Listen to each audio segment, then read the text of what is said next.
제자들이 이런 일들을 말하고 있을 때에 예수님께서 제자들 가운데 나타나셨습니다. 그리고 그들에게 말씀하셨습니다. 너희가 평안하냐? 제자들은 깜짝 놀라며 유령을 보는 줄로 생각했습니다. 예수님께서 그들에게 말씀하셨습니다. 왜 무서워하느냐? 왜 너희 마음에 의심이 생기느냐? 내 손과 발을 보아라. 바로 나다. 나를 만져보아라. 유령은 살과 뼈가 없다. 그러나 나는 너희가 보는 것처럼 살과 뼈를 가지고 있다.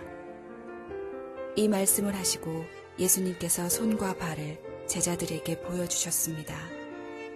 제자들은 너무 기뻐서 차마 믿지 못하고 놀라고 있는데 예수님께서 제자들에게 말씀하셨습니다. 먹을 것이 좀 있느냐?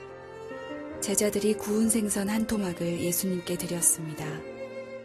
예수님께서 그것을 받아들고 제자들 앞에서 잡수셨습니다. 그리고 제자들에게 말씀하셨습니다. 내가 전에 너희와 함께 있을 때에 너희에게 한 말이 이것이다. 모세의 법과 예언서와 시편에 나에 관해 쓰여진 모든 것들이 반드시 이루어져야 한다고 말했다. 그리고 예수님께서 제자들의 마음을 열어 성경을 깨닫게 해주셨습니다. 예수님께서 제자들에게 말씀하셨습니다. 이렇게 기록되어 있다. 그리스도가 고난을 당하고 3일째 되는 날에 죽은 자들 가운데서 일어날 것이다. 예루살렘으로부터 시작하여 모든 민족에게 그리스도의 이름으로 죄를 용서받는 회개가 전파되어야 할 것이다. 너희는 이 일의 증인이다. 보아라, 내 아버지께서 약속하신 것을 너희에게 보낸다. 그러므로 너희는 높은 곳에서 오는 능력을 입을 때까지 이 성에 머물러라. 예수님께서 제자들을 베다니로 데리고 가셨습니다. 그리고 손을 들어 제자들을 축복하셨습니다.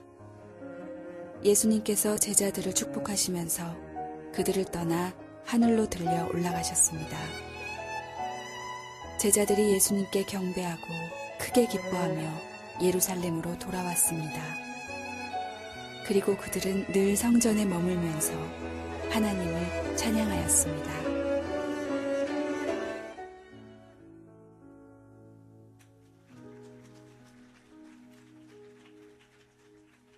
오늘이 2012년 마지막 주일입니다. 하나님의 은혜와 축복 여러분과 함께 하시기를 바랍니다. 오늘이 30일이니까 내일이 송구영신 예배 있고 내일 모레가 2013년인데 새해가 하나님의 은혜 가운데 기대 가운데 여러분 가운데 임하기를 바랍니다. 가슴에 한번 손을 얹고 말씀을 듣도록 하겠습니다. 제가 먼저 믿음을 고백하겠습니다. 하나님은 나를 사랑하십니다. 나는 그 사랑 안에 있습니다. 하나님은 오늘 나에게 말씀하실 것입니다. 그 말씀에 능력이 있습니다. 그 말씀에 생명이 있습니다. 내 마음을 하나님께 열겠습니다. 내 생각을 예수님께 집중하겠습니다. 들은 만큼 변합니다. 들은 만큼 행복해집니다. 오늘은 저희가 앞에 세례식이 많은 분들이 계셔서 설교하는 시간이 조금 더 짧을 것 같습니다. 여러분 도와주실 것은 조금만 더 귀를 주목해서 귀를 기울여 주셔서 함께 말씀을 주목해 주시면 좋겠습니다. 오늘이 2012년 마지막 주일이기도 하고 오늘 저희가 1년 동안 봐왔던 누가복음 마지막 본문을 가지고 설교를 함께 나누려고 합니다. 오늘 제목은 다시 오실 그리스도라는 제목으로 저희가 그동안에 십자가에 대한 말씀도 나누었고 부활에 대한 말씀도 나누었는데 이제 우리가 그 부활한 주님께서 승천하시면서 하늘로 올라가시면서 약속하신 내가 다시 올 것이다 라는 약속을 기억하면서 우리가 그 다시 오실 주님을 기다리는 믿음이란 어떤 믿음일까? 다시 오실 주님을 기다리는 신앙이란 어떤 신앙이 되어야 할까? 이런 제목을 가지고 함께 누가복음 마지막 말씀을 함께 나누어 보려고 합니다. 첫 번째, 다시 오실 주님을 기다리는 신앙의 모습은 부활의 믿음 가운데서 예수님을 기다리는 신앙입니다. 36절부터 43절까지인데 읽었던 부분이니까 제가 쭉 정리하면서 말씀을 나누겠습니다. 제자들이 이런 일들을 말하고 있을 때에 제자들이 부활에 대해서 자기가 본 것, 들은 것을 나누면서 예루살렘에서 이야기를 하고 있을 때 주님께서 그들 가운데 나타나셨습니다. 많은 제자들 앞에 공식적으로 개별적으로 나타나시던 주님이 임재하심이 이제 부활하신 주님이 많은 제자들 앞에서 한꺼번에 나타난 사건입니다. 주님 말씀하십니다. 너희가 평안하냐? 제자들은 깜짝 놀라면서 그 주님이 유령인 것으로 생각했습니다. 예수께서 그들에게 말씀하십니다. 왜 무서워하느냐? 왜 너희 마음에 의심이 생기느냐? 내 손과 발을 보아라. 바로 나다. 나를 만져보라. 유령은 살과 뼈가 없다. 그러나 나는 너희가 보는 것처럼 살과 뼈를 가지고 있다. 이 말씀을 하시고 예수께서는 손과 발을 제자들에게 보여주십니다. 제자들은 너무 기뻐서 차마 믿지 못하고 놀라고 있는데 예수께서 말씀하십니다. 먹을 것이 좀 있느냐? 제자들이 구운 생선 한 토막을 예수님께 드렸습니다. 예수님께서는 그것을 받아들고 제자들 앞에서 잡수셨습니다. 여러분, 이 모습이 첫 번째 우리가 오실 주님에 대해서 가져야 될 신앙에 대해서 한 가지 가르쳐주고 있습니다. 여러분, 예수께서 부활하신 모습을 잘 한번 기억해 보시기를 바랍니다. 지금 주님께서 부활하신 몸으로 제자들 앞에 나타나셨습니다. 과연 부활의 몸은 어떤 몸일까요? 우리는 육체를 가지고 살고 있는데 부활한 주님은 어떤 몸을 가지고 나타나셨을까요? 실제로 제자들 앞에 주님께서 나타나시니까 제자들은 그 부활한 주님의 모습을 이해할 수가 없었습니다. 그러니까 성경에서는 유령이지 않느냐라는 것으로 이해를 하고 있는 것입니다. 여러분은 어떻게 생각하세요? 이 말은 이렇게까지 확장될 수가 있습니다. 주님께서 부활하시고 난 다음에 그 몸이 그대로 승천을 하셨습니다. 하늘로 올라가셨습니다. 그럼 여러분, 하늘에서는 주님은 어떤 모습을 가지고 있으실까요? 우리는 다 하늘나라에 가게 될 것이고 주께서 다시 이 땅에 다시 오실 그때에도 그 주님이 오시는 것인데 그때 주님은 어떤 모습으로 우리 가운데 오실까요? 이런저런 질문들을 같이 해볼 수가 있습니다. 제자들은 부활한 주의 모습을 보면서 유령일 것이다 라고 생각했는데 그 말은 영으로 보았다는 이야기입니다. 영은 보이지 않지요. 영은 사실은 잡히지 않는 것이지요. 영은 우리가 말하는 이런 육체를 가졌다기보다는 조금 더 다른 존재의 개념을 가지고 있기 때문에 제자들이 그렇게 이해를 했다는 것입니다. 영은 먹지도 마시지도 않습니다. 그런데 여러분, 오늘 주님께서는 제자들에게 손을 만져보라 그럽니다. 만졌겠지요. 만져서 했다는 이야기입니다. 그리고 더 나아가서 이런 행동도 하십니다. 음식을 좀 가져오라. 배가 고프셨나 봅니다. 그러니까 제자들이 생선 한 토막을 가져다 드려요. 그 생선을 맛있게 잡수셨다라고 나와 있습니다. 자, 여러분, 이런 말씀을 나누면서 이런 생각을 하면서 이런 상황 속을 묵상해 보면서 어떤 생각이 드십니까? 저는 이런저런 생각이 막 계속해서 들었습니다. 그리고 아주 자연스럽게 부활한 몸으로 하늘에 오르시는 주님에 대한 생각을 하게 되었고, 천국에 계신 그 주님은 어떤 모양으로 계실까? 더 나아가서 천국에서 산다는 존재의 의미는 어떤 의미일까라는 생각까지 자꾸 확장되고 넓어져 가기 시작했습니다. 아, 부활하셔도 식사를 하시는구나. 그럼 천국에서도 밥을 먹는 것일까? 그럼 천국에서도 시간이 지나면 배가 고픈 것일까? 밥을 먹으면 맛을 느낄 수 있는 것일까? 밥 먹고 난 뒤에 배가 이렇게 가득 찬 기분 좋음을 느끼는 것일까? 이런저런 생각이 계속 들었습니다.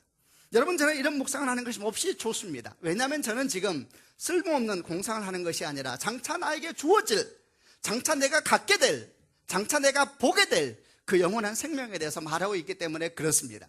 장차 내가 들어갈 천국에 대한 얘기를 하고 있기 때문에 그렇습니다. 장차 오실 그분의 모습에 대해서 저는 상상하고 있는 것이기 때문에 몹시 이 일이 행복한 것입니다. 여러분, 천국은 몹시 실제적인 사건이다 라는 것을 가르쳐 줍니다. 천국은 몹시 실제적입니다. 심지어는 천국은 먹는 것이 있고 배고픔도 있다는 사실이 몹시 재미있지 않습니까? 더 묵상을 나누어 보겠습니다. 저는 부활한 주님께서 생선을 드셨다는 사실이 내 마음에 큰 행복을 줍니다. 여러분, 먹는 것은 얼마나 행복한 일입니까? 김대원 목사님이 꼭 아니시더라도 먹는 것은 다 행복한 일입니다. 맛있게 먹는다는 것은 얼마나 기쁜 일입니까? 여러분, 아주 실제적인 이야기입니다. 여러분, 천국은 실제입니다. 부활한 주님도 실제입니다. 손으로 만지게 될 것이고 눈으로 보게 될 것이고 이야기를 나누게 될 것이고 함께 음식도 먹게 될 것이란 이야기입니다. 가만히 생각해 보니 우리가 먹을 수 있는 입을 주시고 소화할 수 있는 장기를 주시는 분도 하나님이셨고 우리를 그렇게 만드신 분도 하나님이십니다. 사실 여러분, 이 땅의 슬픔이라는 것은 먹는 것 때문에 슬픈 것이 아닙니다. 먹고 싶어도 먹을 수 없는 궁핍함, 또 이 땅의 슬픔이라는 것은 먹어도 채워지지 않는 본질적인 목마름, 그것이 우리에게 슬픔인 것입니다. 먹는다는 것은 아름다운 것이고 귀한 것이지요. 그러나 먹지 못하는 궁핍함과 먹어도 채워지지 않는 본질적인 배고픔, 더 나아가서 먹고 마심을 통해서 사람을 조종하려고 하고 사람을 지배하려고 하는 악함들, 그 먹고 마심을 통하여서 서로를 비교하면서 교만하여지고 절망하여지는 인생의 슬픔들, 이런 것이 슬픈 것이지 사실은 주께서 우리에게 보여준 이 실존적인 현실은 아름다운 것입니다. 지금 주님은 제자들과 함께 먹고 마시고 있습니다. 우리는 무엇을 배울 수 있습니까? 그것은 참된 먹음에 대해서, 참된 마심에 대해서, 참된 배부름에 대해서, 참된 부유함에 대해서 우리로 하여금 생각하게 하는 본문입니다. 저는 소망해 보았습니다. 주여 어서 오시옵소서. 그리고 저에게 참된 배부름이 무엇인지 가르쳐 주시옵소서. 아멘. 주 예수여 어서 오시옵소서. 그리고 저에게 참된 먹음과 참된 마심에 대해서 가르쳐 주시옵소서. 과연 천국은 어떤 곳입니까? 주님이 오신다는 것은 내게 어떤 의미가 있는 것입니까?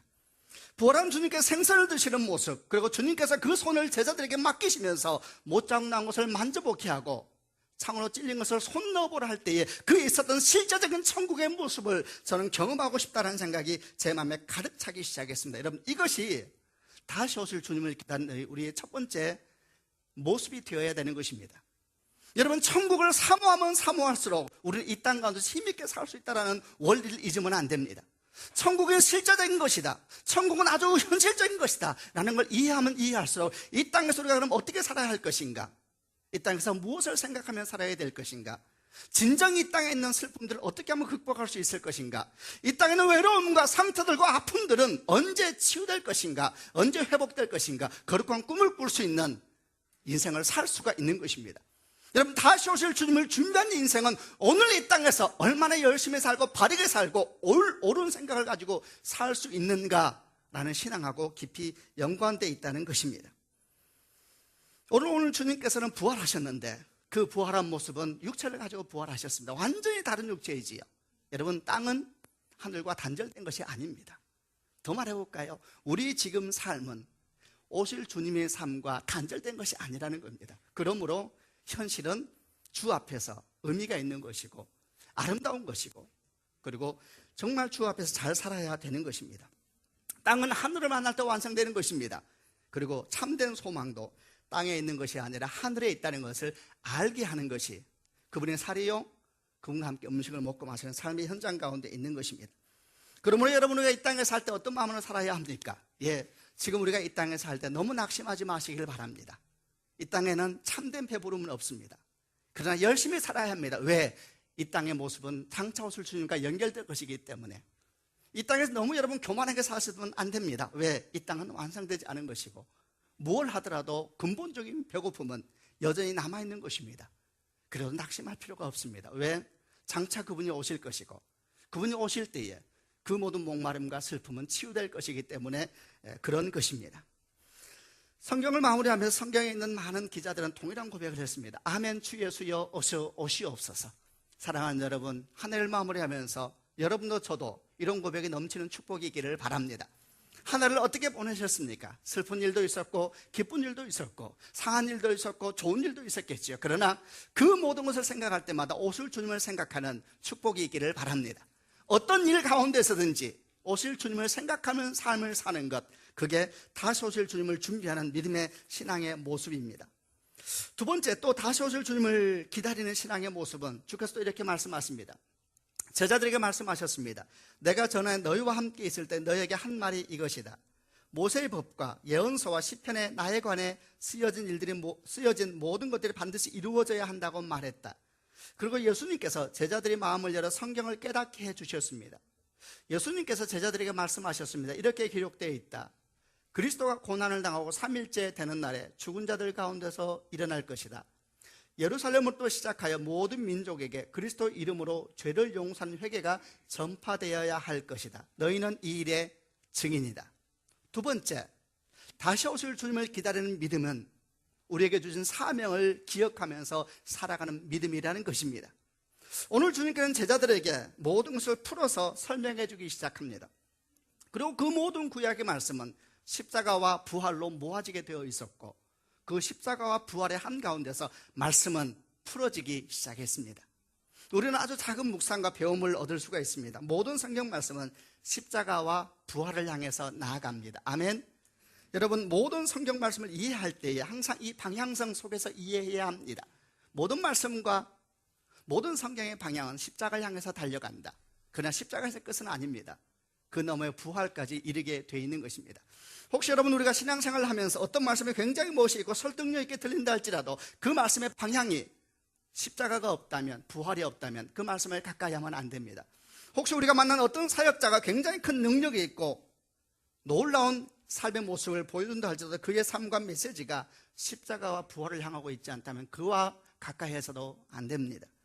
그런 말씀이나 사람과 가까이 하다 보면은 뭔지 모르게 내가 멋진 삶을 살고 있다고 느낄지는 몰라도 자기도 모르는 사이에 주님과 동떨어진 곳에 서 있는 인생이 되기 때문입니다.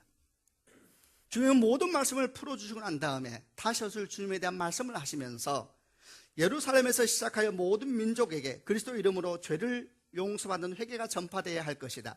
이 일이 너희가 이 일의 증인이다 라고 말씀을 하십니다.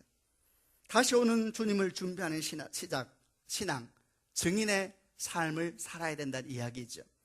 이 말씀은 사실은 사도행전 1장 8절에서 다시 한번 반복되었던 유명한 말씀입니다. 오직 성령이 너희에게 임하시면 너희가 권능을 받고 예루살렘과 온 유대와 사마리아와 땅끝까지 이르러 내 증인이 되리라 하시니라. 아멘. 두 번째, 주께서 여러분 재림하십니다. 오신 그대로 다시 오실 것이다 말씀하셨습니다. 그 주님의 재림을 준비하는 두 번째 신앙은 증인으로서의 삶을 사는 것입니다. 주님은 저희를 변호인으로 부르지 않으셨습니다. 그런데 어떤 사람은 자기를 마치 주님의 변호인처럼 생각을 합니다. 자기가 주님을 변호한다고 생각을 합니다. 자기가 주님을 도와준다고 생각을 합니다. 착각인 것이지요. 자기가 주님을 도와준다 생각하니까 예배 드려주고 헌금해주고 내가 하니까 이게 되는 것이다 라고 생각하는 것은 다 옳지 않은 것입니다. 또 주님은 우리를 재판관으로 부르지도 않으셨습니다. 어떤 사람은 하나님을 판단하기를 참 좋아합니다. 말씀을 들으면서 이 말씀이 참으로 무슨 말씀일까? 건강한 고민이 아니라 판단하고 그 말씀을 오른쪽으로 던졌다가 왼쪽으로 던졌다가 말하기를 좋아하는 사람들이 있습니다. 전혀 옳지 않은 일입니다. 또 어떤 사람들은 사람들을 참 잘 판단합니다. 정지하기를 좋아하고 쉽게 말하기를 좋아합니다. 그 부분도 옳지 않은 모습입니다.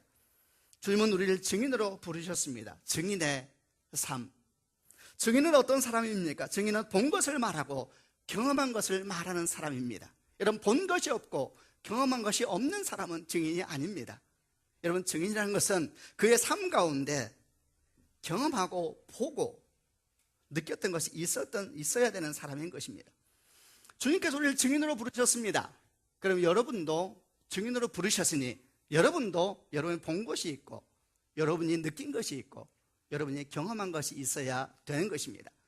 만약에 누군가 여러분에게 당신이 믿는 그리스도가 누구입니까? 그렇게 열심히 교회를 다니는데 왜 그렇게 열심히 교회를 다닙니까? 라고 질문한다면 대답할 것이 있어야 합니다. 지금 생각해 보시기를 바랍니다. 여러분, 누군가가 여러분에게 와서 당신 그렇게 열심히 교회 다니고 게다가 막 헌금도 하고 그런다는데 당신이 믿는 그리스도가 누구이냐라고 묻는다면 여러분 어떻게 답하시겠습니까? 성경은 이렇게 말합니다. 너희 마음에 그리스도를 주로 삼아 거룩하게 하라. 그리고 너희 속에 있는 소망에 관한 이유를 묻는 자들에게는 대답할 것을 항상 예비하되 온유와 두려움으로 하라. 온유한 마음과 친절한 마음으로 말할 것이 있어야 된다는 것입니다.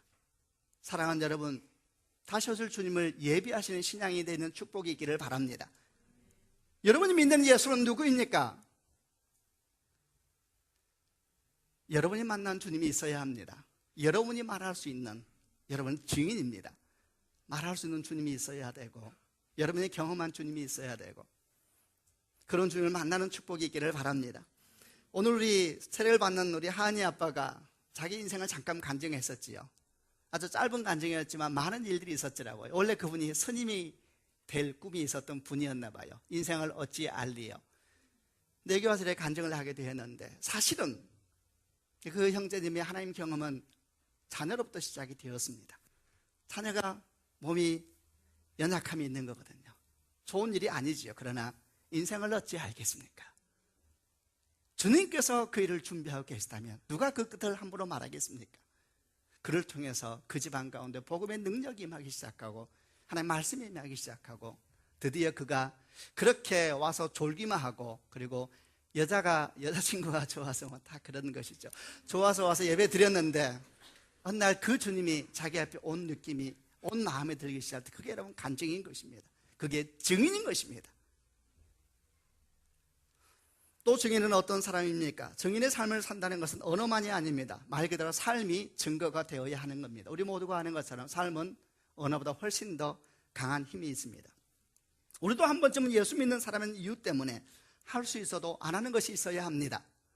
우리도 한 번쯤은 예수 믿는 사람인 이유 때문에 수고하고 애쓰는 인생이 있어야 합니다.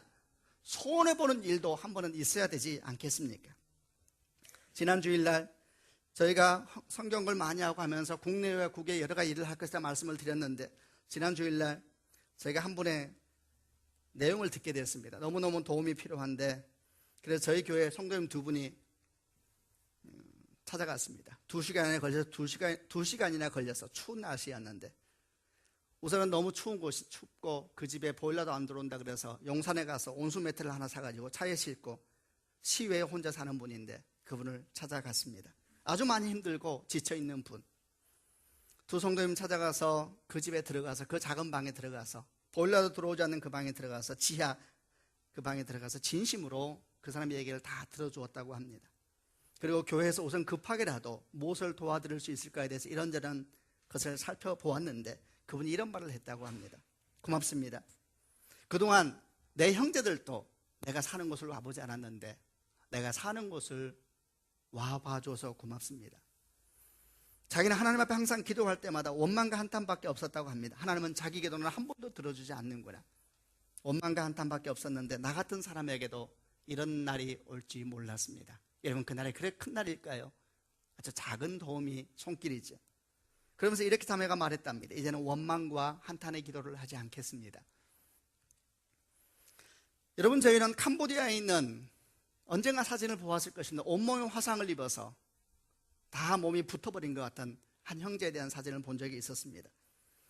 선교사님께 여쭤보니까 벌써 한 번 수술했대요. 무슨 수술했냐니까 목이 이렇게 붙어있는데 목을 떼는 수술? 이게 올리는 수술을 했다고 합니다. 팔은 아직 붙어있지 않고 목이 이렇게 있을 때에는 팔도 다 붙어서 화상 때문에 이렇게 먹는데 목을 이렇게 올리니 손이 안 닿아서 밥을 못 먹고 있대요. 2차 수술 할 거래요. 팔을 떼는 수술. 3차 수술 또 떼는 수술. 그런데 원래 그 선교사님께서 저희 교회에 한번 주일날 그분을 초대했으면 좋겠다는 거예요. 제가 반대했어요. 혹시라도 마음이 번잡한 분이 계실까봐. 이 교회에 결국 저런 거 보여주려고 하는구나. 혹시라도 10명 중에 1명이라도 그런 분이 계실까봐, 혹시 그 사람이 구경거리가 될까봐 반대를 했습니다. 그런데 우리 마음은 그랬는데 저희 목사님 두 분이 병원을 찾아갔습니다. 그리고 그 형제를 만나서 이런저런 얘기를 나누고 하는데 그 형제는 몸은 다 화상이 되어 있었지만 마음은 너무나 맑은 한 어린아이가 마음속에 들어있었습니다. 너무너무 행복해하고, 그리고 이렇게 말했답니다. 너무너무 한국이 좋아서 자기는 캄보디아로 다시 가고 싶지 않대요.